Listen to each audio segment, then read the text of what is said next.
در میان گذرگاه‌های فراموش شده تاریخ گاهی صدایی از اعماق گذشته به گوش می‌رسد که گویی از آینده آمده باشد.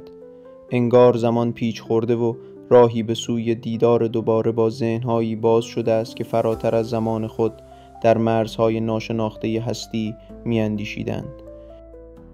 نیکولا تسلا یکی از همین ذهن‌های درخشان بود، مردی که بیشتر به خاطر اختراعات خارق‌العاده‌اش شناخته شده است، اما حقیقتاً او یک جوینده حقیقت بود، جوینده‌ای که در ورای علم، میان لایه‌های انرژی، آگاهی، نور و تاریکی به دنبال ماهیت زندگی می‌گشت.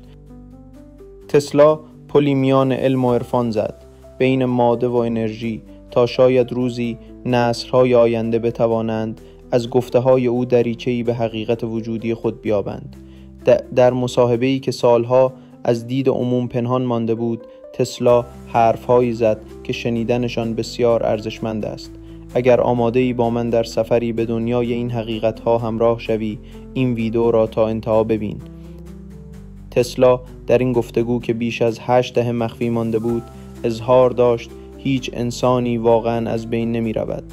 او نه فقط به عنوان یک دانشمند برجسته، بلکه به عنوان پژوهشگری رازآلود شناخته می شود که درباره زندگی پس از مرگ و جاودانگی نظریات عمیقی داشت. ذهن تسلا فراتر از زمان خودش حرکت می کرد.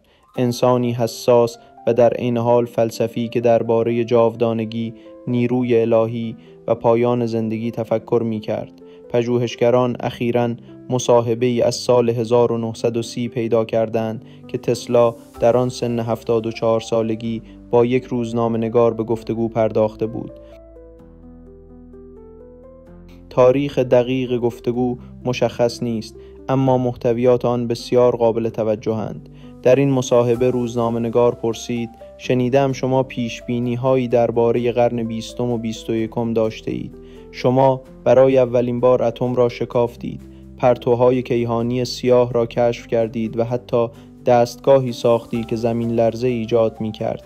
همچنین گفته می‌شود شما اثبات کردید که زمین، هوا و آب از انرژی زنده‌ای به نام اتر تشکیل شدند.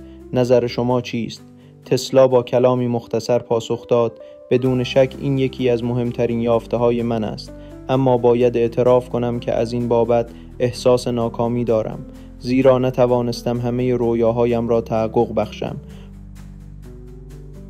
روزنامه‌نگار پرسید: دقیقاً کدام رویا را؟ تسلا گفت: من آرزو داشتم کل زمین را روشن کنم. توانایی ایجاد یک خورشید دوم را داشتم، چون انرژی فراوانی وجود دارد، اما بشر هنوز آماده پذیرش چنین واقعیاتی نیست. انرژی در همه چیز هست، ولی انسان آن را نمیپذیرد. حتی موسیقی مانند آثار موزارت و باخ انرژی مثبت و شفابخش دارد که اغلب ناشناخته باقی مانده است. او افزود: اگر به جهان نگاه کنی، انرژی را در همه جا می‌بینی. در دل زمین انرژی صلح و شادی نهفته است. در نور خورشید، در عطر گلها، همه اینها حامل انرژی شفابخش هستند. اما انسان‌ها هنوز این را درک نکردند. تسلا باور داشت که روزی انسان‌ها با شناخت و بهره برداری از این انرژی میتونن گرسنگی رو ریشه‌کن کنن، بیماران رو درمان کنن و وابستگی به منابع مضر انرژی رو از بین ببرند. اما افسوس که هنوز جامعه بشری برای پذیرش این حقیقت‌ها آماده نیست. او در مصاحبه اشاره کرد: اگر به تو بگویم ستاره‌ای کشف کردم که میتواند ناپدید شود یا خودش و اطرافش را بلعیده کند، چه میگویی؟ روزنامه‌نگار با تعجب پاسخ نداد. تسلا توضیح داد که اگر جرم یک ستاره به اندازه کافی زیاد باشد، نور قادر نیست از جاذبه‌اش فرار کند و در نتیجه آن ستاره و همه اطرافش توسط آن بلعیده می‌شوند. بعدها این مفهوم به عنوان سیاه‌چاله توسط دانشمندان شناخته شد. در بخش‌هایی از مصاحبه که درباره دین بود، تسلا با احترام و بدون تعصب بیان کرد: هیچ دینی نمی‌تواند ادعای حقیقت مطلق داشته باشد. او بر این باور بود که دین و فلسفه تلاش‌هایی هستند برای فهم بی‌نهایت با واژه‌هایی محدود. خدا از نظر او نیرویی بی‌نهایت و بنیادین بود، نوری بی‌شکل که منشأ همه چیز است و نیازی به پرستش ندارد. خدا در همه جا و همه چیز وجود دارد و انسان‌ها به دلیل نیاز به تصویرسازی او را با ویژگی‌های انسانی توصیف می‌کنند. اما حقیقت او فراتر از این تصورات است.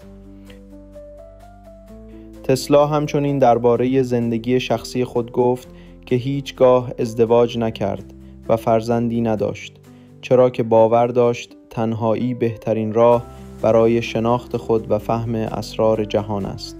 انرژی که دیگران صرف خانواده می کنند، او صرف پژوهش‌هایش کرد. وقتی پرسیده شد درباره زندگی و مرگ چه نظری دارد، پاسخ داد: همه چیز انرژی است، فقط چگالیش تغییر کرده است. ماده شکلی متراکمتر از انرژی است. انرژی از بین نمی رود، بلکه تنها شکلش دگرگون می شود. پس مرگ واقعی وجود ندارد، فقط گذار است. زندگی ابدی است و ما همیشه به صورت انرژی ادامه می دهیم. او معتقد بود که کلید تغییر جهان در آگاهی انسانها نهفته است و بدون فهم این که ما کی هستیم، بشریت محکوم به تکرار اشتباهات است. تسلا درباره آینده گفت: آینده متعلق به کسانی است که به آگاهی میرسند و از حقیقت نمیترسند. آنها حتی در تاریک ترین شرایط نور را انتخاب می کنند. هرچند بشر هنوز آماده نیست، اما در حال بیدار شدن است و این مهمترین چیز است. در پایان او بر این نکته تأکید کرد که جهان شبکه‌ای از انرژی هاست و هر فکر، احساس و عمل ما تأثیری بر این جهان دارد. پس باید هوشیار و بیدار باشیم.